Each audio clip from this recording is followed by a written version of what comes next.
नमस्कार. पुस्तक बिस्तकच्या प्रेक्षकांचे मनःपूर्वक स्वागत.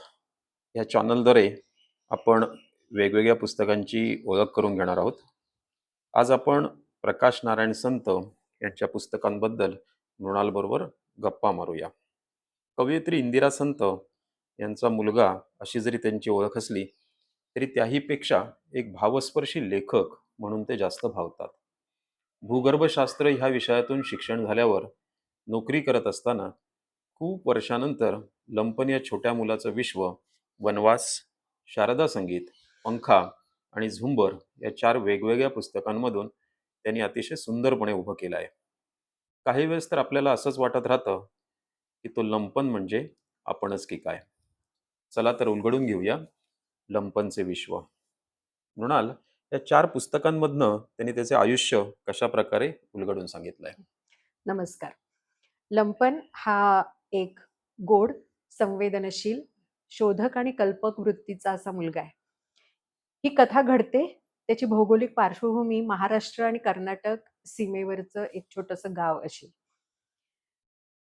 लंपनचे आई-बाबा त्याला त्याच्या आजी-आजोबांकडे सोडून गेलेले आहेत. का?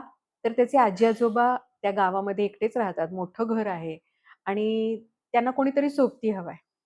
म्हणून त्याच्या आईच्या शब्दात सांगायचं तर माझा हा आनंदाचा ठेवा मी त्यांच्याकडे थोड्या दिवसांसाठी देतेय, असं त्याची आई म्हणते.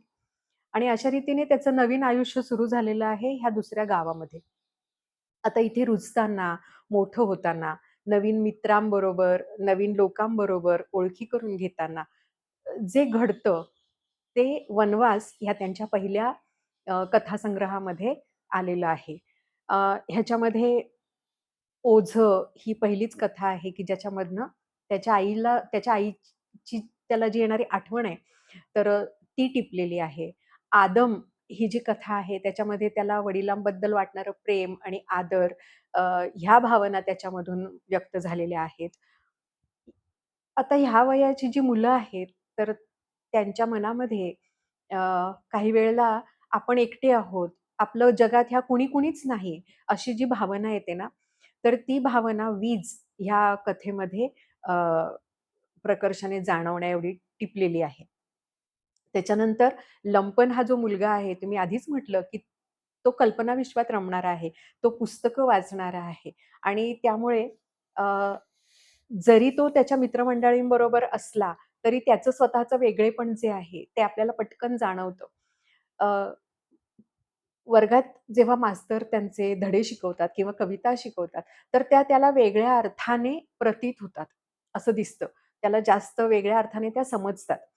तर हे जे समजणं आहे ना एखाद्या कवितेबद्दलचं वगैरे, तर ते ह्या चक्र ह्या कथेत आलेलं आहे. आणि ह्यामध्ये दुसरं पण एक पैलू आहे ह्या कथेला, तो म्हणजे असा आहे, की ह्या वयातल्या मुलांना मोठं होताना एक भीती वाटत असते, की आता मी माझं वय वाढत चाललंय. म्हणजे मग ती जबाबदारी येणार. आपण कोणीतरी हे सगळं जे लहानपणाचा जो आनंद आहे, तो कुठेतरी आपल्या हातून निसटणार. ही कुठेतरी त्यांच्या मनामध्ये भावना असते. तर ती भावना सुद्धा ह्या कथेमधून आपल्याला दिसून येते. तर असं हे वनवास हा कथासंग्रह आहे. दुसरा जो कथासंग्रह आहे शारदा संगीत, ह्याच्यामध्ये आता त्याच्या भावजीवनाचा थोडा-थोडा विस्तार होत चाललेला आहे आणि त्याच्या जाणीवा हळू-हळू विस्तारत चाललेल्या आहेत. तर त्याचं चित्रण ह्या शारदा संगीतमध्ये येतं. परचक्र कथा असेल किंवा आगगाडीच्या रुळांवर आणि राणी का बाग ह्या कथा आहेत. तर आगगाडीच्या रुळांवर ही आणि राणी का बाग ह्या तर अतिशयच सुंदर कथा आहेत. म्हणजे मित्रांबरोबर घालवलेला काळ असेल आणि मग त्यामध्ये येणारे वेगवेगळे अनुभव असतील त्यांचे. ह्या वयातल्या मुलांना थोडंसं मोठ्या मुलांचं पण एक आकर्षण असतं. ती मुलं काय करतात, त्यांचे संवाद काय आहेत, त्यांचे विषय काय आहेत, ह्याबद्दल जाणून घ्यायला पण त्यांना आवडत असतं. त्यांचा सहवास आवडत असतो त्यांना. तर ह्याचं चित्रण नंतर घसरगुंडीसारख्या कथेमधनं आहे. कथेमध्ये पण आपल्याला दिसून येतं. आणि ह्याच्यामध्ये जी शारदा संगीत ह्याच नावाची जी कथा आहे ना, तर ती लंपन चं सुरांबरोबर असलेली जी मैत्री आहे, तर ती दाखवणारी ही कथा आहे. लंपनला चित्र काढायला आवडतात. वेगवेगळ्या कलांशी त्याची मैत्री आहे. त्याला खेळ खेळायलाही आवडतात. पण हे शारदा संगीतमध्ये अ, हे जे त्याचं काय म्हणूया आपण त्याला थोडंसं माणुसकीकडे किंवा माणूस म्हणून मोठा होत जाताना जे एक विस्तारत जाणारं वर्तुळ आहे ना, तर ते ह्या कथेमध्ये वाढत्या आपल्याला वयाच्या दिसून येतं. जाणीवा जाणीवा आहेत. हां. हे तुला म्हणायचंय आणि मला त्याच्यामध्ये? म्हणायचंय आणि खरोखरच त्याची सुरांशी मैत्री आहे. कारण हे म्हापसेकर मास्तर स्वतःच म्हणतात, की "तू सुरांशी मैत्री वरूनच घेऊन आलेला आहेस." म्हणजे हे देवाघरचंच देणं आहे त्याला लाभलेलं, असं ते म्हणतात. त्याच्या पुढचा जो कथासंग्रह आहे तो म्हणजे आहे पंखा.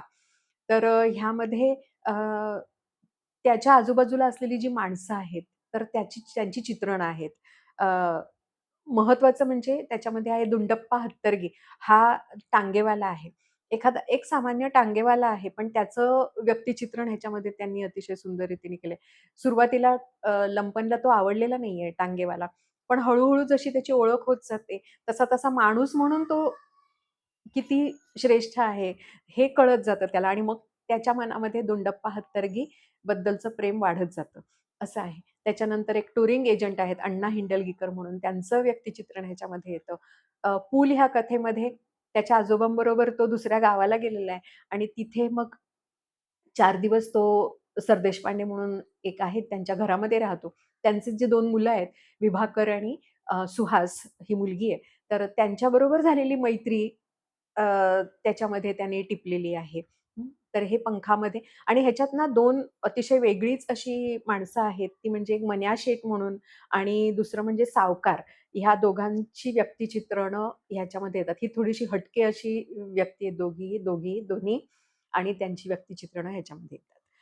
पुस्तक वाचत असताना मला वाटतं लंपनचं लहानपण ते थोडं तरुणपणाकडे झुकणारं तिथपर्यंत पोहोचेल असं जे व्यक्तिचित्रण संतांनी केलंय. त्याच्यामध्ये असं दिसेल आपल्याला, की हे जे घडतंय हे महाराष्ट्र, कर्नाटकच्या सीमेच्या भागातलं आहे. हो, त्याच्यामुळे कानडी किंवा बेळगावी वळणाचं भाषा भाषा आहे. हो, त्याच्यामध्ये येते आणि ती कानालाही गोड गोड वाटते. आहे. हो, त्याच्यात असलेली भाषा किंवा त्याच्यात संवाद किंवा हो, ते लंपन नक्कीच. वापरत असलेले त्याचे शब्द, आकडे ह्याच्याबद्दल काय सांगशील? हां. लंपनची स्वतःची अशी एक भाषा आहे आणि लंपन ना चुकूनही अतिशय प्रौढ वगैरे असं काही बोलत नाही. तो मुलांची जी भाषा आहे त्याचप्रमाणे तो बोलतो. तर ह्याच्यामध्ये बेळगावी कानडी हा जो तू उल्लेख केलास तर तसा आहे. म्हणजे मराठीला कानडी आघात आहेत. पुलंचे रावसाहेब ज्यांनी ऐकलेत, तर त्यांना हे चटकन कळून येईल आणि ते संवाद वाचताना आपल्याला जाणवतं त्याच्या मित्रांबरोबरचे विशेषतः जे आहेत, तर त्याच्यामधून जाणवतं आपल्याला. तर ह्याच्यामध्ये हुडकायलोय, उभारलोय, हुच्च मॅड असे शब्द आहेत किंवा सोडून बघ जा अशा काही वाक्यरचना आहेत. आणि लंपनचा स्वतःचा 1, 2, 3 आवडते शब्द आहेत. त्याच्यामधला एक अत्यंत आवडता शब्द म्हणजे तंतोतंत. हा शब्द तो बऱ्याच वेळेला वापरतो. त्याच्यानंतर माझं काय झालं ते झालं, हा एक वाक्प्रयोग आहे, की तो सारखा तो करतो.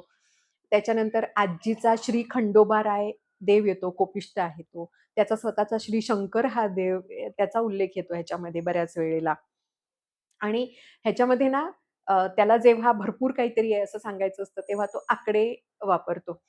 मोठे-मोठे आकडे वापरतो. साधारण असं सांगायचं तर सुमिना आणि मी 19 तास शोध घेतल्यावर मांजराचं एक पिल्लू एका कुंडीतच बसलेलं दिसलं. म्हणजे 19 तास म्हणजे त्याला असं म्हणायचं की त्याने भरपूर वेळ शोधलं. खोलीत तिच्या आजोबांचे आणि आजीचे 222 फोटो असतील. हं. किंवा लहान-लहान झुडपांवरती 2308 चतुर आणि फुलपाखरं सारखी उगीचच इकडून-तिकडे हिंडत होती. हे एक वाक्य असेल आणि मला सगळ्यात आवडणारं जर का ह्याच्यामधलं वाक्य कुठचं असेल ना, तर ते शारदा संगीतमध्ये तो क्लासमध्ये बसलेला आहे. खिडकीत बसलाय. त्याचं लक्ष नाहीये, त्याचं लक्ष रस्त्यावरती आहे आणि म्हापसेकर मास्तर सतार काढतात आणि ती वाजवायला सुरुवात करतात. तर सतारीचे पहिले स्वर ऐकल्यानंतर त्याला जे वाटतं, त्या भावना त्याने इतक्या सुंदर व्यक्त केल्यात. तो म्हणतो, "माझ्या अंगावर पावसाचे 700 थेंब पडल्यासारखे मला वाटले." म्हणजे तो त्याच्या ज्या तरल भावना आहेत ना, म्हणजे इतका तो तरल संवेदनशील आहे, हे ह्याच्यामधून आपल्याला पटकन दिसून येतं. ही मला वाटतं प्रकाश नारायण संतांच्या शब्दाची ताकद आपण त्याला म्हणू शकतो. खरंय, खरंय. आणि हे वाचत असताना असं आपल्याला कुठेतरी जाणवतं, की ही प्रकाश नारायण संतांची स्वतःचीच कथा ते हं. आपल्याला सांगतायत की काय? सांगते. हां, त्याला अर्ध आत्मचरित्रात्मक असं काही लोकांनी म्हटलेलं आहे आणि त्याचं कारण असं आहे, की जसा लंपन त्याच्या आजी-आजोबांकडे शिकायला म्हणून आलेला आहे, तिथे राहायला आलेला आहे. तसं त्यांच्या स्वतःच्या आयुष्यामध्ये खरं तर प्रकाश नारायण संत हे त्यांच्या आजी-आजोबांना दत्तक गेलेले होते. आईच्या आई-वडिलांना आणि त्याच्यामुळे त्याचं लहानपण हे त्याच्या आजी-आजोबांकडेच गेलेलं आहे. लंपनच्या वडिलांचा मृत्यूही लवकर होतो. तसंच प्रकाश नारायण संतांच्या वडिलांचाही मृत्यू फार लवकर झालेला आहे. त्याच्याचप्रमाणे लंपनमध्ये जी सुमी आहे, त्याची खास मैत्रीण आहे ती. अ, तर त्यांनी तसा उल्लेख नंतर त्यांच्या एका अर्पण पत्रिकेतच केलेला आहे, की ती नंतर त्यांची सहधर्मचारिणी झालेली आहे. तर ह्याच्यावरून आपण असं म्हणू शकतो. आणि आता मी जी सुमी म्हटलं ना, तर ती एक अ, अ, ते एक मोठं आणि महत्त्वाचं ह्याच्यामधलं पात्र आहे बरं का. कारण की ती त्याची खास मैत्रीण आहे. त्याच्यापेक्षा 1 वर्षाने मोठी आहे. पुढच्या वर्गात ती शिकते आणि इथे मात्र संतांचं वेगळेपण दिसून येतं. म्हणजे त्यांचं जे निरीक्षण आहे ना, तर तेही दिसून येतं. मुलींना थोडीशी त्यांच्या ज्या भावना आहेत किंवा तर त्याची जाणीव चटकन होते. त्या त्या लवकर मोठ्या होतात नाही का, लवकर वयात येतात आणि तशी सुमी आहे. तिला आपल्या भावभावना कळतायत. लंपन आपल्याकडे बघतो टक लावून हेही तिला कळतंय, सगळं कळतंय. पण लंपनची गोंधळलेली स्थिती मात्र ती सुद्धा संतांनी ह्याच्यामध्ये बरोबर मांडलेली आहे. कारण लंपन अजून तसा कुमारवयात आहे. तो त्याला अजून ह्या अ, मुलींबद्दल वाटणारं जे आकर्षण आहे किंवा तर ते त्याला अजून पुरतं समजत नाहीये, की आपलं नक्की काय होतंय. कारण तो म्हणतो, "मला ना कधी-कधी सुमीची भीती वाटते." असा एके ठिकाणी तो म्हणतो. त्याच्यानंतर असंही म्हणतो तो, की सुमीचा विचार मनात आला तरी पोटात गडबड झाल्यासारखं वाटतं. तर हे जे आहे ना, हे पण प्रकाश संतांनी त्याच्यामध्ये फार छान टिपलेलं आहे. मला वाटतं ह्या चारही पुस्तकांमध्ये स्पर्श ही अ, शारदा संगीत मधली एक जे कथा आहे नाही, शारदा झुंबरमध्ये संगीतमध्ये झुंबरमधली कथा आहे झुंबरमधली. ती. हो. तर ती जी कथा आहे, ती ह्या सगळ्या चारही पुस्तकांच्या कथेमधली सगळ्यात अ, अतिशय सुंदर किंवा अशी चटका लावणारी हां. चटका मनाला लावणारी आहे ती. हो. कथा आहे असं मला वाटतं. तर त्या कथेबद्दल तू काय सांगशील? हां. अ, त्याच्या आधी एक थोडंसं प्रास्ताविक सांगते. अ, प्रकाश संतांनी एक व्यक्तिगत पत्रामध्ये असं लिहिलेलं होतं, की लंप्याच्या आयुष्यात जोपर्यंत दुसऱ्याला आनंद देण्यासारखं काहीतरी घडतंय, तोपर्यंत मी त्याच्या कथा लिहीत राहीन. पण लंपनचे वडील जातात आणि मग त्यानंतर मात्र त्याचं भावविश्व कोलमडतं. तर हे सगळं जे आहे ना, ते हे स्पर्श ह्या कथेमध्ये आलेलं आहे. खरं तर संतांना त्याच्या वडिलांच्या मृत्यूची कथा लिहायची होती. पण दुर्दैवाने त्यांचं स्वतःचंच निधन झालं आणि मग त्यामुळे ती कथा तशीच राहून गेली. पण त्याआधी ही स्पर्श ही कथा लिहिलेली होती. ती त्या झुंबर ह्या अ, कथासंग्रहामध्ये कथासंग्रहामध्ये गेली. समाविष्ट केली गेली. तर ह्यामध्ये काय झालेलं आहे, की लंपनचे वडील गेलेले आहेत. पण अ, त्याच्या मनात अजून कुठेतरी त्याला ते कळलेलं नाहीये स्पष्टपणे काय झालंय ते.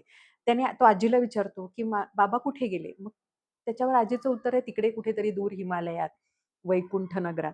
आणि त्याच्या अबोध मनामध्ये हे अजून जागृती आलेली नाहीये, की आपले वडील गेलेत म्हणून. आणि त्याच वेळेला किटा मामा म्हणून त्याचा एक मामा आहे. तो येतो आणि तो म्हणतो, की "चल माझ्याबरोबर 4 दिवस आपण माझ्या गावी जाऊ." ह्या किटा मामाला अ, आध्यात्मिक बैठक आहे त्याची थोडीशी. त्याच्या एक दिवस असा आहे, की त्याच्यामध्ये गुरूंचा त्यांचा संचार होतो आणि आजूबाजूचे लोकं प्रश्न विचारायला येतात आणि तोच दिवस आहे, ज्या दिवशी लंपन त्याच्या घरी असतो. सकाळपासून त्यांच्याकडे पूजेची गडबड चालू असते आणि एका खोलीत मामा बसलेला आहे. दुपारची आवराआवर झाल्यानंतर मामी लंपनला घेऊन त्या खोलीत जातात आणि लंपन तिथे बसतो शांतपणे आणि त्या लोकांचे जे प्रश्न आहेत ना, ते ऐकत असताना त्याच्या मनात कुठेतरी ती घालमेल सुरू होते, की आता माझं काय होणार? माझे वडील कुठे आहेत? असे प्रश्न त्याच्या मनात हळू पडायला लागतात त्याला आणि मग मात्र त्याला रडू फुटतं. त्याचे मामा त्याच्या डोक्यावरती हात ठेवतात आणि तो जो स्पर्श आहे, त्याने त्याला जाणीव होते आणि त्याला कळून चुकतं पूर्णपणे, की आपले वडील आता आपल्याला पुन्हा भेटणार नाहीत. ही चटका लावणारी कथा आहे आणि तू म्हटलंस तसं खरंच आहे. अतिशय सुंदर कथा आहे. खरोखरच मनाला हं, चटका लावून चटका जाते. लावते. हो. नक्कीच. अ, मला वाटतं शारदा संगीत ह्या पुस्तकातील परचक्र या कथेतील काही भाग वाचून आपण ह्या एपिसोडचा शेवट करूया. हो. त्याआधी एकदाच सांगते, की अ, पुलंनी अभिप्राय देताना असं म्हटलं होतं, ह्या एकदा नाही, दोनदा नाही, तर 2308 वेळा जरी या कथा वाचल्या, मॅडसारख्या तरी त्या आपल्याला आवडतातच. तर तसंच आहे, जरूर वाचा. 4ही पुस्तकं अतिशय सुंदर आहेत. तुम्हाला तुमच्या बालपणामध्ये घेऊन जाण्याची ताकद आहे. पुढची पिढी जी आहे, तर त्यांना एका निरागस जगाची ओळख करून देणारी अशी पुस्तकं आहेत ही. तर सगळ्यांनी जरूर वाचूया. परचक्र ह्या कथेचा एक छोटासा एक भाग तुम्हाला मी वाचून दाखवणार. घराच्या समोरच कट्ट्यावर बंक्या की कोण तो बसला होता. आपल्या मागच्या बाजूला भिंतीला टेकून त्यानं 4 मोठे पिकत आलेले धारवाडी पेरू आणि 2 मोठी सीताफळं ठेवली होती. ती इतकी सुंदर होती, की मी पाहतच राहिलो. या लोकांचं मी विसरूनच गेलो होतो. मी घराच्या दारासमोर जाऊन उभा राहिलो होतो. उन्हामुळं माझ्या पेल्याचे कवडसे घराच्या दरवाजावर आणि भिंतीवर पडत होते. हात हलले, की ते लाटांसारखे हलत होते. मी मिळवलेल्या त्या चांदीच्या पेल्यानं आमचं घरही उजळून निघत आहे, असं काहीतरी मॅडसारखं माझ्या डोक्यात येत होतं.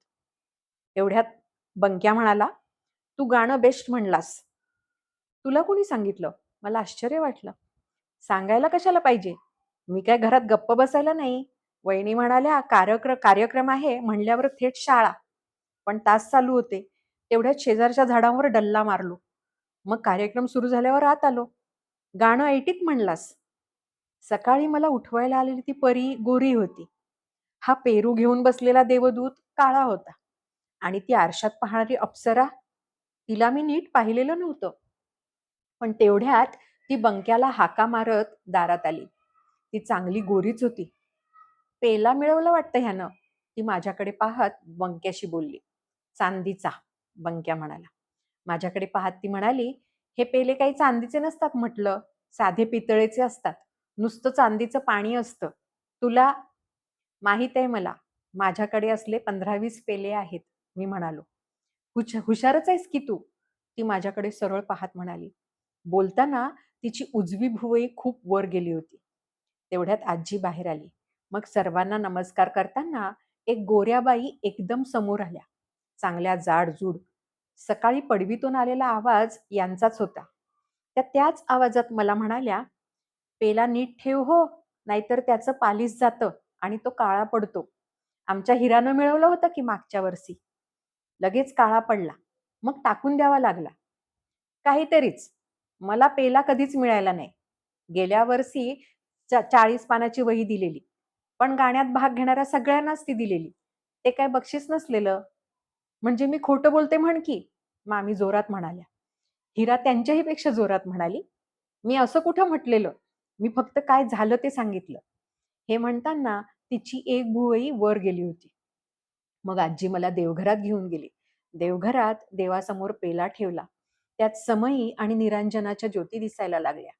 देवाला नमस्कार करून झाल्यावर मी सोप्यात आलो. बक्षीस समारंभाच्या वेळी फुललेल्या निखाऱ्यांची ऊब अजूनही लागत होती. आजोबांच्या तक्क्याला टेकून आरामात बसून मला ते सगळं आठवायचं होतं. मी बैठकीकडे निघालो. पण बंक्या तिथं अगोदरच बसलेला होता. मी तिथंच उभा राहिलो आणि त्याला विचारलं, "ते पेरू अरवटकींच्या बागेतले चोरून आणलेस ना?" तो माझ्याकडे पाहत राहिला. त्याचेही डोळे करवंदासारखेच होते. तो म्हणाला, "झाडावरची फळं म्हणजे पक्ष्यांचा आणि मुलांचा मेवा असतो. तो त्यांनी घेतला तर चोरी होत नाही." "असं कोण म्हणतं?" "असं आमचे अण्णा म्हणतात, वडील." "तुझ्या वडिलांची मोठी बाग आहे ना?" मी म्हणालो. "आमच्या कुरसुंदीला विहिरीला पाणीच नसतं." "मग बाग कुठली?" "फक्त शेरीची झाडं. फांदी मोडली की चिकाची धार." मी त्याला आणखी काही विचारणार होतो. पण तेवढ्यात तो एकदम उठून बाहेर जाऊन आला आणि मला म्हणाला, "पेरू आणि सीताफळं गायब. कुणीतरी चोरली. चोरणाऱ्याचा पायच मोडीन मी." "तू ज्यांच्या घरातून पेरू आणलेस ते कोण आहेत माहीत आहेत का?" "फौजदार." "ते फौजदार असतील तर मी फुकट फौजदार आहे," तो म्हणाला. एवढ्यात त्याची ती मोठी बहीण हिरा सोप्यात आली. तिच्या हातात धारवाडी पेरूची एक मोठीच्या मोठी फोड होती. हिरा चाखून चाखून ती फोड खात होती. आम्ही दोघंही तिच्याकडे पाहत राहिलो. मग ती म्हणाली, "कुरसुंदीच्या लंगड्या विठोबाची मामी रस्त्यातून चाललेली. मला पाहिल्यावर हाक मारून म्हणाली, केव्हा आलीस? कोण कोण आलात? वगैरे. मग पिशवीतून तिनं 2 पेरू काढून मला दिले. तिच्या काकूची पेरूची बाग आहे. ही घ्या तुम्हाला एक एक फोड. तिनं फ्रॉकच्या खिशातून 2 फोडी काढून आम्हाला दिल्या. ती रसाळ फोड खाता खाता बंक्या म्हणाला, तुला विठोबाची मामी भेटली त्याच्या आधी ती मला याच्या शाळेजवळ भेटली. ती मला म्हणली, मी तुमच्यासाठी 5 पेरू आणि 2 सीताफळं आणलीत. ही घे. मी म्हणलो, मी आता बक्षीस समारंभाला चाललोय.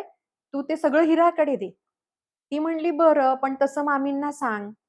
मी सांगितलं. तर आता ते उरलेले पेरू आणि सीताफळं मामींकडे आहेत की खरंच मी विसरलेच होते. आणखी 3 पेरू आहेत रे आहेत आणि सीताफळं ही जोंधळ्याच्या डब्यात पिकायला घातलीयेत. बंक्या माझ्याकडे पाहून हसायला लागला. हिरा बंक्याकडे पाहून हसत होती. जत्रेतल्या पाळण्यात बसून गरगर फिरून उतरल्यावर वाटतं तसं वाटत होतं मला. मला वाटतं या प्रकाश नारायण संत यांच्या एकेका पुस्तकावरती एक एक भाग करता येईल अशी खरोखर छान आणि सरळ असं त्यांचं लिखाण. आजचा भाग कसा वाटला ते नक्की सांगा, शेअर करा आणि लाईकही करा. धन्यवाद. धन्यवाद.